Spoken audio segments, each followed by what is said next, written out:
Bonjour à toutes et à tous, j'espère que vous allez bien. Alors dans cette vidéo, on va parler des figures de notes et des figures de silence. Alors, point important à savoir déjà, je vais les présenter sous forme visuelle, celles qu'on retrouve sur les partitions. Mais, évidemment, le but de mes vidéos il reste toujours le même. C'est d'apprendre à jouer du piano, de comprendre la musique et de se passer des partitions pour pouvoir jouer seul. Alors tu te demandes, mais ça sert à quoi au final de connaître ça alors ? Là, on va pas s'en servir sous forme écrite. Déjà, on s'en sert sans même le savoir quand on joue avec le feeling. Les figures de notes, déjà, elles indiquent la durée des sons. Et les figures de silence, elles indiquent la durée de l'absence du son. Et oui, dans la musique, les notes ne sont pas jouées tout le temps sans arrêt. Il y a des pauses, des silences. Ça ferait mal aux oreilles sinon. Au piano, on peut s'arrêter de jouer des deux mains. Ou arrêter de jouer d'une des deux mains, en gros. Il y a 7 figures de notes. Et chacune ont une durée précise. Et cette durée-là, elle dépend du tempo. Le tempo, c'est le nombre de battements par minute d'une musique ou d'un passage dans une musique, appelé aussi BPM. C'est une vitesse d'exécution d'une musique. Un tempo de 35 par exemple est super lent. Un tempo de 160 est très rapide. Le tempo peut changer plusieurs fois au cours d'une musique assez sophistiquée par exemple. On peut donner des noms à des fourchettes de rythme. Largo, quand le tempo est de 40 à 60. Larghetto, de 60 à 66. Adagio, de 66 à 76. Andante, de 76 à 108. Moderato, de 108 à 120. Allegro, de 120 à 168. Et enfin Presto, de 168 à plus de 200. Comme tu l'as bien compris, avec les figures de notes et de silence, on est en plein dans le domaine du rythme. Si, quand on joue, on maîtrise la durée des notes, on évitera les décalages entre les mains, des retards, des accélérations et pas mal d'erreurs dans le jeu. Il y a quelque chose qu'il faut se dire, c'est que la musique, malheureusement ou pas, c'est des maths. Non, sérieusement, c'est des maths, tout est calculé. Évidemment, on va éviter de jouer comme des machines. C'est pas très beau à entendre. Mais la rythmique d'une musique et le rythme en général, c'est super important. En musique, il y a 2 types de rythmes. Le rythme binaire et le rythme ternaire. En rythme binaire, chaque temps est divisable par des multiples de 2. En rythme ternaire, chaque temps est divisable par des multiples de 3. Et je t'avoue que c'est plus compliqué. Tu dois savoir que plus de 90% de la musique est en rythme binaire. Il y en a même certaines qui ont les deux selon les passages. Et franchement, c'est sympa à écouter et à jouer bien sûr. Je vais te jouer un petit exemple de rythme binaire.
Bon alors, quelles sont ces 7 figures de notes et de silence ?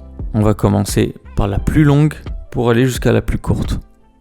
Il y a la ronde qui dure 4 temps, la blanche qui dure 2 temps, la noire qui dure 1 temps, la croche qui dure 1 demi-temps ou 0,5, la double croche qui dure la moitié de la croche ou bien 0,25, la triple croche qui en vaut la moitié de la double et la quadruple croche qui en vaut la moitié de la triple. Et là, selon le tempo, je précise, ça devient plutôt rapide. Inversement, on peut dire que 2 quadruples valent une triple, ou bien que 2 croches valent une noire. Après la double croche, on va pas trop se préoccuper du reste pour l'instant. Le tempo, il se base sur la noire, qui dure un temps. On va se baser sur un tempo de 70 par exemple. Pas trop lent, pas trop rapide, et ça va me laisser le temps de jouer les valeurs de notes les plus courtes. Pour me donner un tempo, je vais utiliser un métronome. Allez, on va commencer par les plus longues.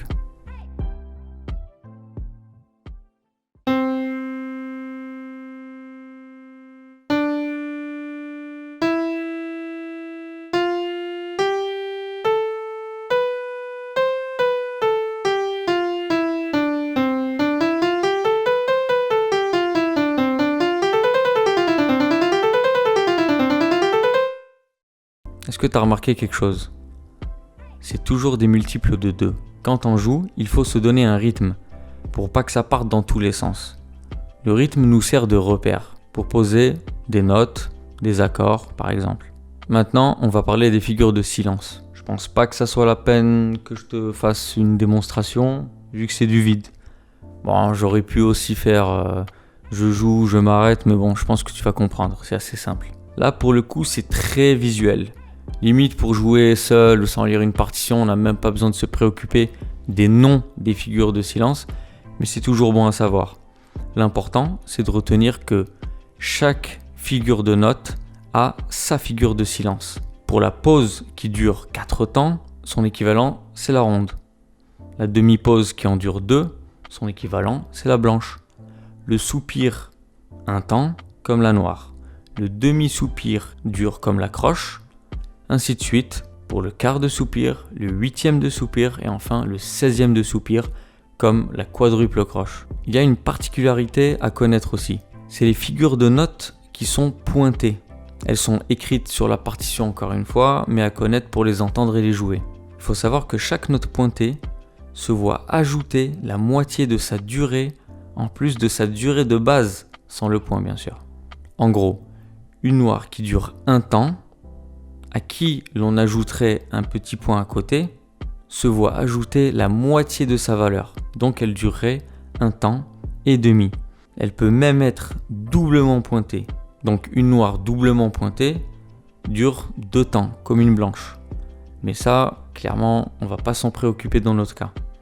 Mais attention, le point à côté de la note, s'il est en dessous ou au-dessus, ça a carrément une autre signification. L'accentuation des notes par exemple. Les notes pointées, etc., c'est très présent en musique ternaire. On verra ça sûrement dans une autre vidéo. Ce qu'il faut donc comprendre, en gros, si je joue une note trop longue ou trop courte, toute la musique elle va se décaler. Je vais essayer de me rattraper en accélérant par exemple, et là ça provoque un raté. Car si en m'entraînant, je vois que certaines notes ne sont visiblement pas à leur place rythmiquement quand je m'écoute, alors c'est là que je fais mon petit calcul et que je trouve là où les notes que j'ai mal jouées. La solution, c'est de compter les pulsations. Une pulsation, c'est le battement qui revient de manière cyclique au début de chaque temps. En gros, ça donne ça.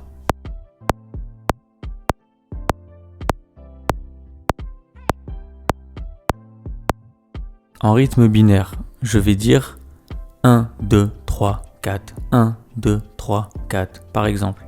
Et toutes les notes, elles rentreront à leur place, si le calcul est bon bien sûr. 1, 2, 3, 4, c'est la pulsation. Et à chaque fois que je finis mon cycle de 1, 2, 3, 4, il y a déjà un temps qui est fini. En rythme ternaire, je dirais plutôt 1, 2, 3, 1, 2, 3, 1, 2, 3. Et pareillement, toutes les notes doivent rentrer à leur place. Et en termes de valeur de notes, en binaire le plus souvent, je dirais que je dois pouvoir jouer l'équivalent de 4 noirs ou leur équivalent en silence par temps. C'est-à-dire qu'à la fin de mes 4 pulsations, 1, 2, 3, 4, un tempo déterminé, je dois avoir joué l'équivalent de 4 noirs. Il y a quelque chose qui est bon à savoir aussi. Visuellement, c'est indiqué comme ça. 4, 4. En fait, le chiffre du haut, il signifie le nombre de notes que je dois jouer dans chaque temps. Mais quelle note évidemment? En fait, le chiffre du haut, il signifie le nombre de notes à jouer dans chaque temps, et celui du bas signifie la valeur de notes. La noire est représentée par le chiffre 4. Je dois jouer 4 noirs dans un temps. Pour un rythme ternaire, je dirais souvent 6-8, donc l'équivalent de 6 croches par temps. Le chiffre 8, il représente la croche. Mais attention, il y a des musiques qui n'ont carrément aucun rythme précis. On ne peut même pas y trouver une pulsation car le rythme est inconstant. Mais là, je t'avoue, c'est un style assez particulier, évidemment. On ne va pas s'intéresser aux triples et quadruples croches par exemple, car tout dépend du tempo. Plus le tempo est rapide, plus la pulsation l'est aussi logiquement. Un rythme de croche sur un tempo très rapide sera un rythme de blanche par exemple sur un tempo bien plus lent. Les quadruples croches d'un tempo très lent seront, à mon avis, injouables au piano sur un tempo très rapide. Et par très rapide, j'entends un tempo de 200 et quelques. En fait, c'est comme si que tu augmentais la vitesse de lecture YouTube d'une musique. Toutes les notes chantées ou jouées par exemple, elles changent de valeur en fait. Bon, c'est la fin de la vidéo. J'espère que j'ai pu t'aider un peu mieux à comprendre les figures de notes et les figures de silence. J'espère que ça va t'aider à bien poser tes notes et à jouer en rythme. Et si tu as aimé cette vidéo, tu connais la chanson, n'hésite pas à laisser un pouce bleu, à t'abonner pour ne pas rater la suite. À la prochaine!